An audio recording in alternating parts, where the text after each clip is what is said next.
Okay. And I'm the same way. So. If you got there, Well, I'll just call you Dean. yeah. That's good. Yeah. Is it? Really? Yeah. Read that. I got you. Remember that. Yeah. Anything else?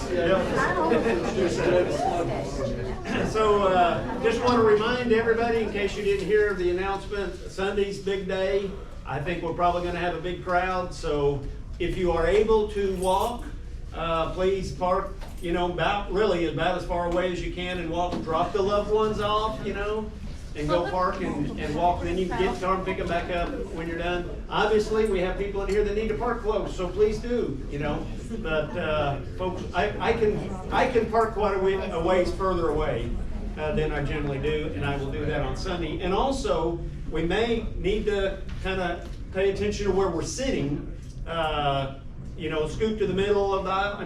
We just need to kind of pay attention, because I think we had 536. That was either last Easter or Easter before last. So that's a pretty big crew. And I've had people in the community say, hey, I'm going to come see you guys Sunday. So I think we're going to have a crew. So anyway, let's just kind of look forward to Sunday, and I'm really, really excited. And Logan's preaching. We're gonna do things a little bit. Just kind of FYI, we're gonna do things a little different Sunday.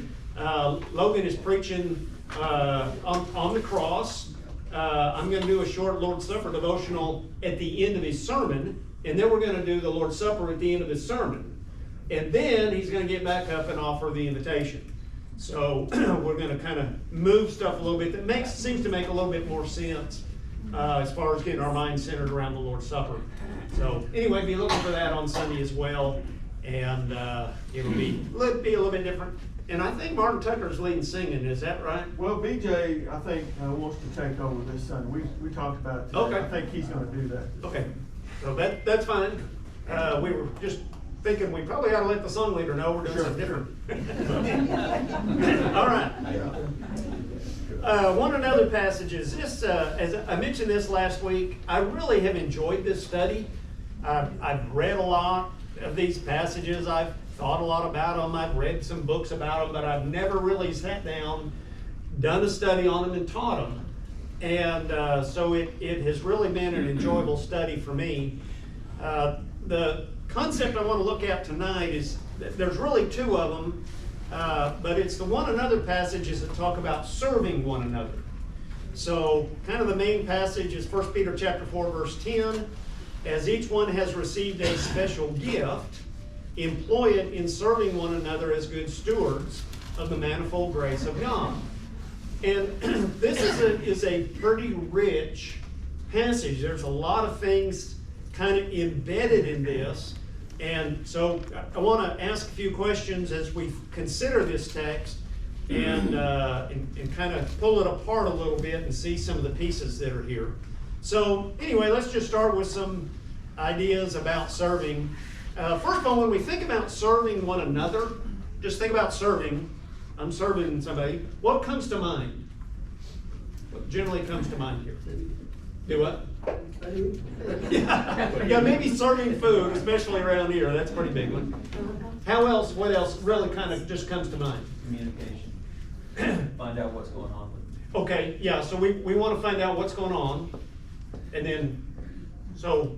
Filling their needs. Yeah, so most of the time it's like fulfilling their needs. So, the Bible Chair crew is really good about what we say serving our population of our older folks. And they go and do yard work, and they'll do some painting, and really just whatever needs to be done. And so that kind of comes to mind. Most of the time the ideas of serving is, me fulfilling somebody else's needs, helping them with something. Okay? Anything else come to mind with that? What I want for us to see, the reason I ask that question is because this passage is a little deeper than that. Okay? So just kind of keep that in mind as we go through. So what does this verse teach us about the gifts that we have. So look back at that verse. So here's the verse again, 1 Peter 4:10. Let me call it up here and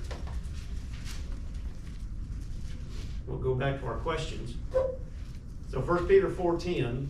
But what does this verse teach us about the gifts that we have from God? They're not, But we got to use them how? They're not for us, they're to serve others and to glorify God. They are not given for, and I'm going to come back, we're going to lap back around to this in just a moment. But our gifts, according to Peter, we need to employ them in service. Now, think about, well, what are some of the gifts? Because there is kind of a gift of serving, okay? Gift we encourage. But what other gifts are there that it may be one of your big gifts that we don't generally associate with serving? Teaching, mercy. Yeah, so I was thinking about Gail's. Her primary gift was prophecy. Isn't that right? Yes. Yeah, she's a prophet. How can she? Because it says these are all the gifts are different. We each have a special gift from God, and Peter is saying use it to serve one another. It's not just serve in the kingdom. Okay, it's serving one another is what Peter says. So how can a prophet use that gift, that special gift that God has placed in them, in order to serve others? You can serve somebody that just listening to Yeah, exactly right. you. You need to know. So I think especially like with prophets and probably the evangelists as well have a special gift of being able to sit down and visit with somebody and maybe even give them a straight up fact. You know, I'm sometimes a little apprehensive about saying, and pick whatever it is, that maybe this person is dealing with. They can straight up point out where you're wrong. They can straight point it out. But they can do it. But they do it in such a way that is it's okay. If I do that, I'll get in trouble. Because that's just really not my gift. But other people are able to sit down and just point things out. To the point. Yeah. There's no And that's a great sugarcoating. gift. And it's a great gift in serving our fellow brothers and sisters in Christ. Because there are times when we just need to be corrected. There are times when somebody may just need to come up to me and say, Layne, you really just need to take a bath today. Just go do it. So, our prophet here, she will have the courage and be able to come talk to me about taking care of some of those issues. So that goes across the board with the different gifts that we have. Evangelism is the same way. We can sit and we can visit with people. We have that boldness that some difficult conversations require. We have, one of the you remember what was our big gift in here? We had I don't remember what percentage, 12% of us had it. Anybody remember what that was? It was mercy. We had the biggest group of mercy givers. Across the board in the whole spectrum, mercy is one of the smallest gifts for the group that take that. And it's like 3% have mercy as one of their top 3. And we had like 12% of us that it was our top gift. So that again is a great gift that we can use to serve one another. How might we serve one another with the gift of mercy? Think about kids, sometimes showing them grace is just as effective as. Oh, yeah. And that's a great phrase, a great way to phrase that, showing someone grace. And that's a great way to serve them. So, somebody's attitude is, or personality maybe rubs with ours, but we're able to, show them mercy. They think differently about some things. That's okay. We're able to show them mercy. So it's a great gift. So Peter's point here is that all of us have a gift and we need to employ it in serving one another. What then are some ways that we serve? We've already just kind of talked about that. Are there some other ways that we serve one another other than just not the basic, oh, somebody's got a need, I need to go get it. I need to go help them. Oh, they need to set tables up, I'll go help set up tables. That's service, but I don't really think that's what Peter's talking about here. What are some other ways that we're able to do this? Sometimes you have to find your service. I can remember starting back when I was finishing high school. That's right. I tried this and I tried that, and I wanted to be a salesman, and I sold vacuums, I sold cars, I sold books, I sold insurance, and I failed every one of them. It wasn't what I was meant to do. Yeah. And God finally put me in the right, or she did, and she was in the right direction, though, you know. Well, God did. God did. Every thought I did. He is a leader, an organizer, a delegator. Yeah. I managed, they do this, do that, that's it. And again, that can be a great, tremendous service Yeah, in the kingdom. It's not always what you want, though. So that's exactly right. And it takes some work. We may have to look for it in order to find them. That's exactly right. What other things are out there? I think it can be broken down into spiritual and physical. Sure. And the physical tends to be more reactive and the spiritual maybe more proactive and looking ahead, what are the spiritual needs of my family, the congregation, and putting those things in place that will meet the long-term spiritual growth and needs of the people. Yeah, well said. You know, I think, again, the first question, as we're thinking about serving, I think it's pretty easy for us to get out and meet the physical needs. That's fairly easy to do. A lot of folks will jump in and do that. Meeting spiritual needs, kind of having to look ahead a little bit, make some plans, probably have to do some study, some personal study if we need to address some things. Again, that takes a little bit of work. It's different between proactive and reactive. Well said, Darren. That's exactly right. One of the other phrases that's in here, and I didn't write this down, but you know, Peter says that we need to be good stewards of the manifold grace of God.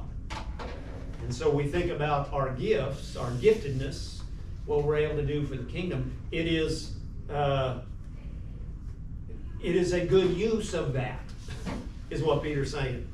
It's the manifold grace of God that has been placed in the church so that we can serve one another with those gifts.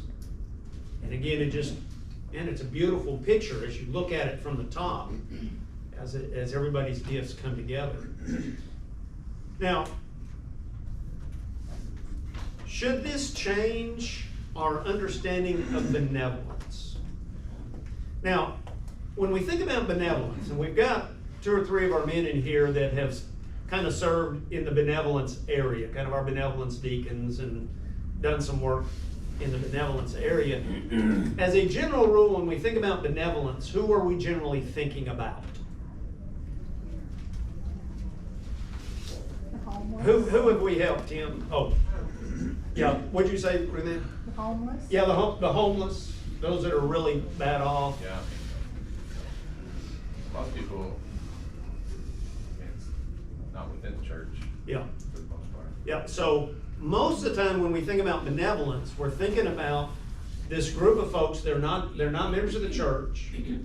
They're struggling in some way. They need help paying electric bills. They need help with food or with a meal or with a place to stay. They need gas in their cars.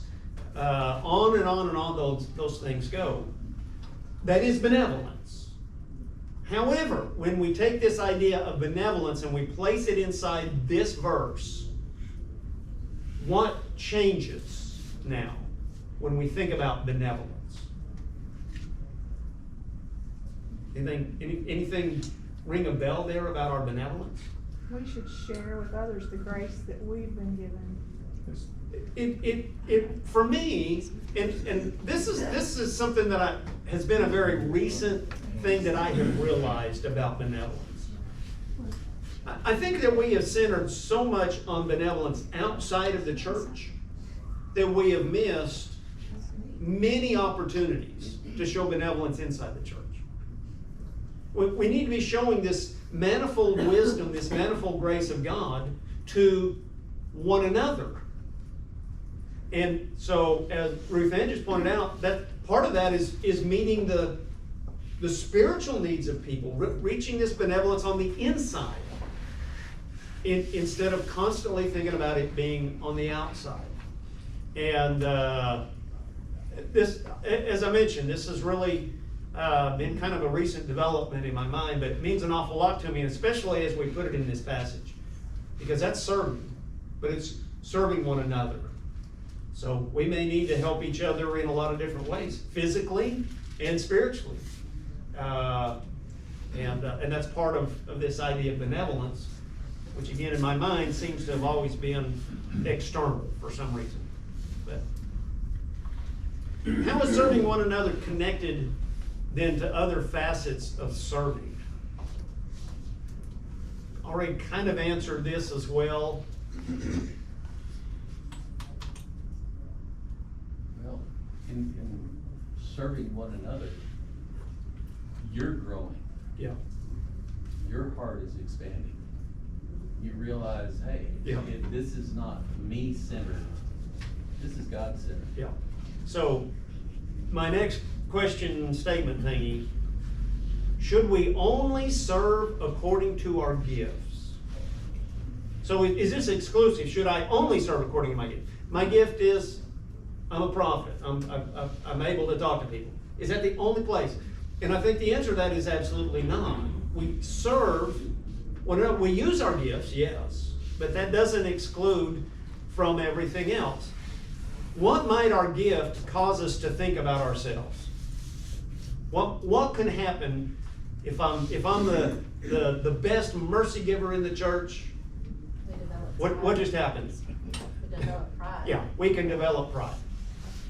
And we can think about self, we can rely on self, we can even overburden self, because hey, I'm the best mercy giver, I'm the one that ought to be doing this. You know, Logan, get back to your office, let me do this, you know. Whereas we are a body serving and everybody using their gifts, we are involving others. So again, we get this idea of community. So we can become selfish. How might, if I'm only centered in on my gifts, how will that cause me to act? Well, I may act as a lone wolf. I may ignore other needs, you know, because, oh, well, that's not in my gifted area. You guys can set the tables up. I'm not really a servant at heart anyway, you know, I'll go do something else. What might we be tempted to do with our gifts? Spend it on ourselves, and what benefits us. And again, I think Peter's concept here is that we come together, we look at the manifold grace of God in His church, and we serve one another with the gifts that we have, and that again becomes all inclusive as the family of God. So this 1 Peter 4:10 is a great verse. When we think about serving one another, there's an awful lot of stuff in there. Now, all right, any other comments, questions before we move to another passage? Serving one another becomes, when you serve one another in the way that you're talking about, I think it also becomes a method of bearing with one another. Yeah, absolutely. And we help carry one another through the grace, the mercy, the prayers, sometimes just empathy. You may not have the words, but just to weep with them, to rejoice with them, being happy about something and having no one to share that with. Just like being sad and having no one to share it with, it can be hard. That's right. The next verse is Galatians chapter 5, verse 13, and it ties two different concepts together. So Paul here says, through love, serve one another. So, what is this now? How is this a different conceptually, how is this different than the 1 Peter passage? What do we see in this one? Motivation. Yeah, the motivation is here. Motivation was there sort of, but it was more of a, hey, do the manifold wisdom, the manifold grace of God, make sure that we're living up to it. This one now is through love. This one has an eternal reflection in it as we think about serving one another. So what do we learn about attitude in serving from this verse? Is attitude important? I think we'd all agree. Attitude is important when we're serving. Should we not serve if we really need an attitude adjustment? So what do you think about that? Should we just say, well, I'm really not into this, I'm just not gonna serve today? No. We still need to serve. Right. Because we need to focus not on us, but on what God wants. That's right. So What's better for the whole. This goes back to the previous slide where this particular attitude of, well, I'm not gonna serve because I don't feel like serving, well, so what is that? I'd Selfishness. say a big chunk of the time you're there. Yeah. You know, I mean, there's Yeah. certain things, Yeah. areas in which we serve that we're just not feeling it. I You know, I think that's right. good. Yeah. I think that's the way it should be. There should be times that it's not just making you feel this, like, man, I gotta do this, and it's building that in me, and I'm actually giving more, because right now, it's difficult. Yeah. And so I think that's. So James is hitting on an idea here I was hoping that we were gonna be able to bring out of this. So what is the connection, or what is the difference between love, through love serve, and this idea of, well, I'm not really feeling it, I better go serve anyway? So there's some obligation here. Is everybody seeing what I'm talking about here? It's kind of like giving. Don't give grudgingly. Yeah, don't give grudgingly. Don't do it if your heart's not in it. So I can love Randall. I may not want to go mow his yard, but because I love him as a brother and he needs my help, then I will go do that. Probably similar to marriage. There's times, it may not be love, but it's a commitment too. That's right. Well, it is love, though. That's my Well, point. it may not be. In your sense, it was thinking, yeah, and of course, it's not gonna affect where I sleep tonight. I'll sleep on the couch. On the bed. I want to go on record and say it's not like marriage. I want to say that.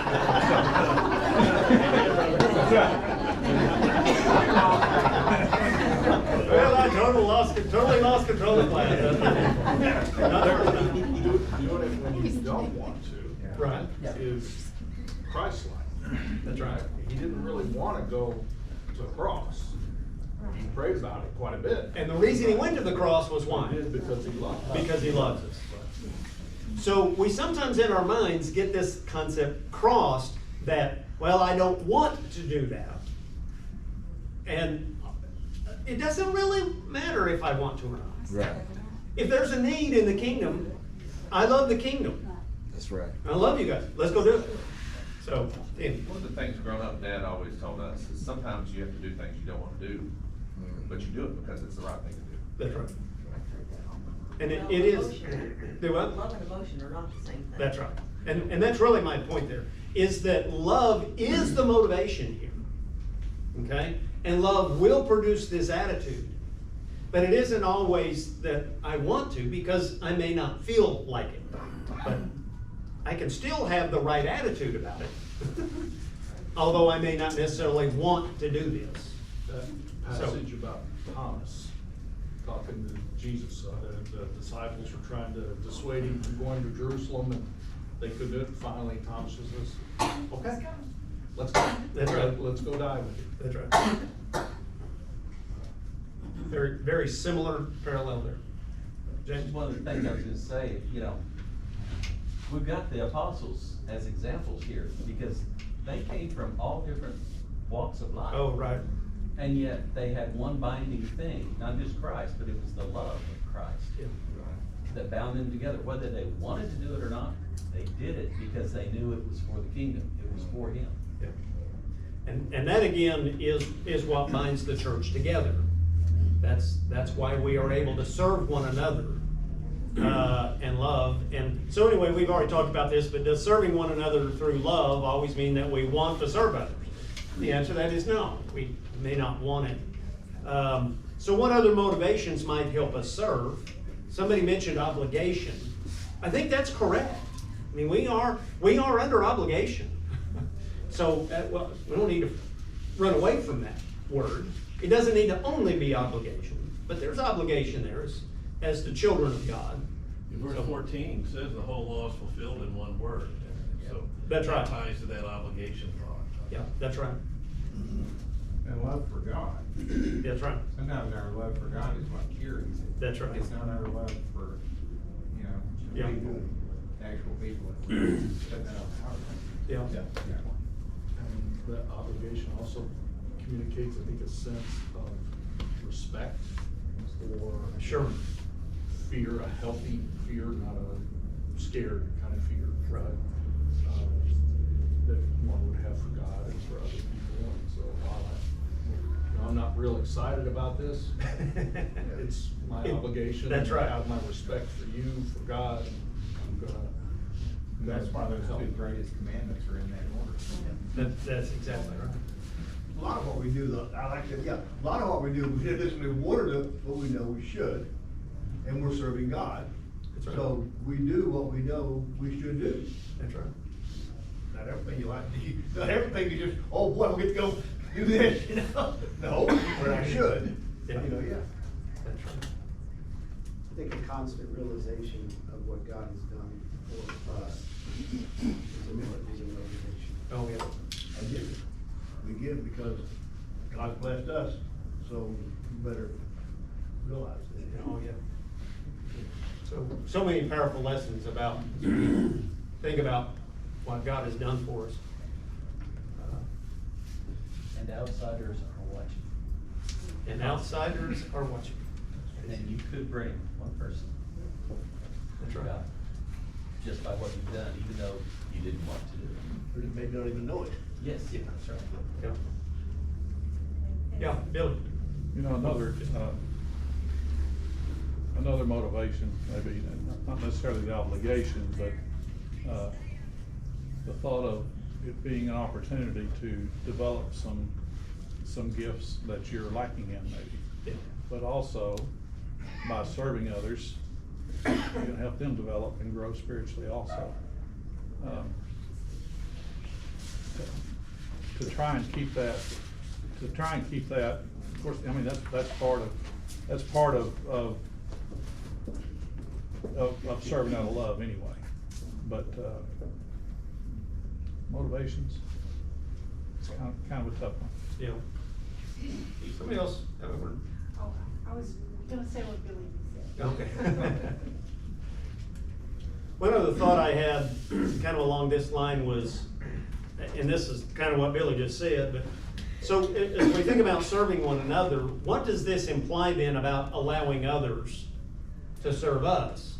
If you're like me, That's the hard part. that's the hardest part. That's the hardest part. You know, take me 10 times to go do something for somebody. But boy, if little Layne needs some help, you know, with an issue, I don't know that I want to ask for help every time, and somebody may volunteer help, and I may say, I got it. I'm really, the older I get, the more I need the help. But I really, in the last few years, try not to turn things down, even if I don't particularly need it.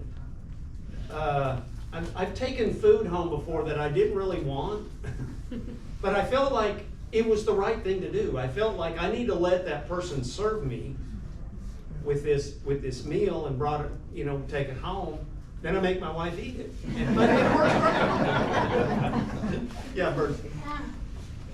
Back several years ago, one of my friends was pregnant with twins. And I think it was her mother-in-law, and had told her something, and it stuck with me all this time, because she had a hard time letting people do things for her. I mean, she's huge with twins, and she's still trying to do everything herself, and her mother-in-law, or whoever, told her, you need to let people serve you and help you, because when you don't, you're denying them the blessing of serving you. Yeah, absolutely, absolutely. So it's important for us to go both sides of this. And really, you need to think of it as, I really don't have the right to keep someone else from serving. You know? That's right. And that's what we're doing, by not allowing it. Yeah. It's, used to think it was just a man thing, but it's everybody thing. Yeah, it is an everybody thing. We can become prideful. Yeah. Oh, yeah, we can absolutely become prideful. So it is important for us, and you know, for April and I think, and I'll just speak for myself, if I offer something to somebody and they don't want it, and then I kind of go, you know, this was something I could do, you know, I can't do much, but I could do this. So it's just important for us to allow others to serve us. And we need to be thoughtful on both sides of that issue. Any other thoughts?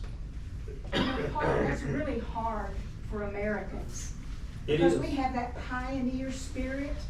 I'll pull up my bootstraps and I'll do it myself. Yeah. And we're shortchanging ourselves, we're shortchanging God. That's right. Because we're cutting him out of the equation. Yeah. I think it's even harder for rural Americans. Very. I don't know that it always applies in all Americans, but I know what you're saying, because that's what we were all taught growing Yeah. up by our parents. That's right. Get it done, you can do it, you know? Yeah. And it's damaging to the church. It is. It's damaging to the church. So. I think there's a book out called Good Old Boys Are Killing the Church. And that's the philosophy behind it. Yeah, that's probably right.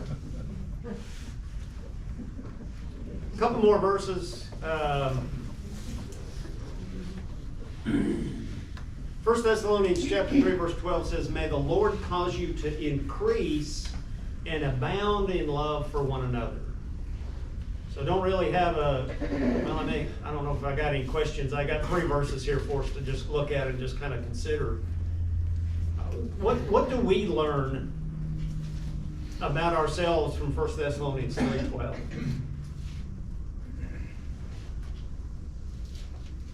As we reflect on ourselves, what do we learn here? You realize you're not alone in a lot of ways that you feel, but there's others who feel the same. So this is a common issue. I was looking at the rest of that. Abound in love to one another and to all, just as we do to you. So it may not just be the people in your community, Right. Others. That's right. But what is he telling us? That we can grow. Yeah. He's telling us we have not arrived yet. And I would suggest if we are able to read this, then we need to grow. So we've never arrived. And there is a constant need for us to increase and abound in love for one another. And I know that's true. That is true for me. From personal experience, I know that's true.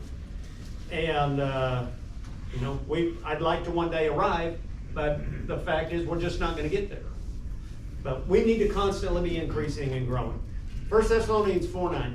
Now as to the love of the brethren, you have no need for anyone to write you, for you yourselves are taught by God to love one another. So it isn't a matter of whether we know or not. We got the knowledge. It's the doing that is the issue here, I think. So 2 Thessalonians 1:3, and the love of each one of you towards one another grows even greater.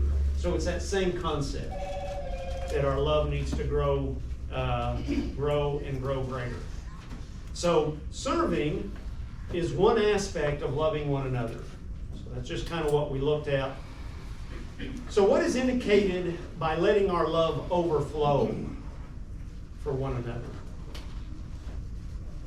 You never stop growing. Yeah, never stop growing. What else? What other pieces there? Pushing us to do more. Do what? I believe it's pushing us to do more. Oh, yeah. Pushing, you know. Make yourself uncomfortable. Yeah. Remember one of my favorite accounts in the Old Testament is when Moses tells the children of Israel, hey, we're gonna be building the tabernacle, bring us your stuff.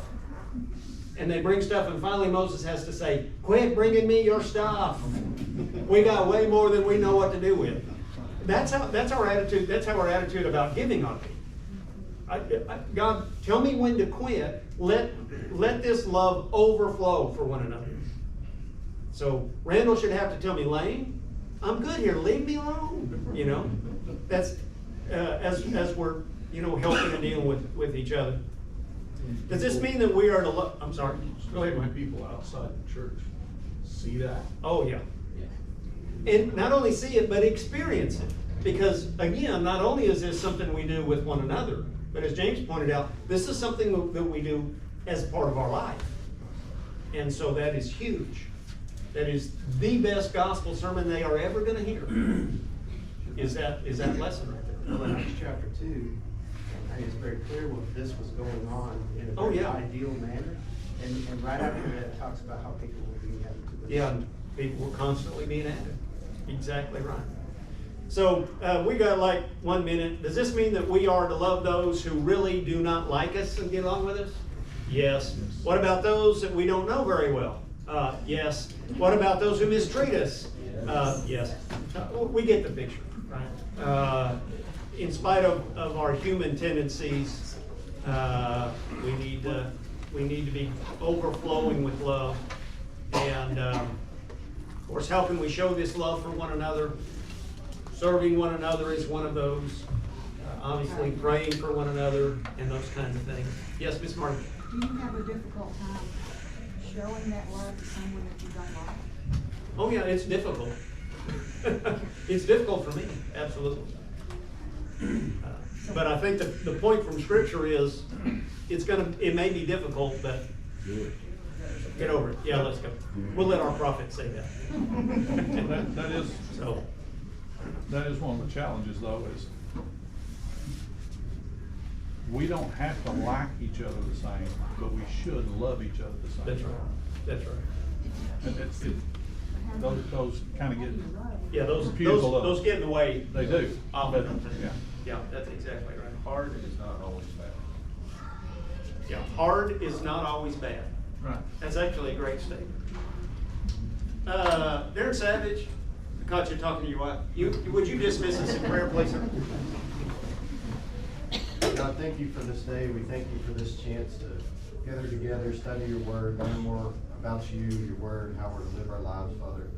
Help us to understand what our gifts are, use those to serve our brethren and to better your kingdom and to see to the needs of others, Father. Thank you so much for all the blessings that you give us. And it's in your son's name that we pray. Amen. Thank you. Guys, 6:30 tomorrow night, down at the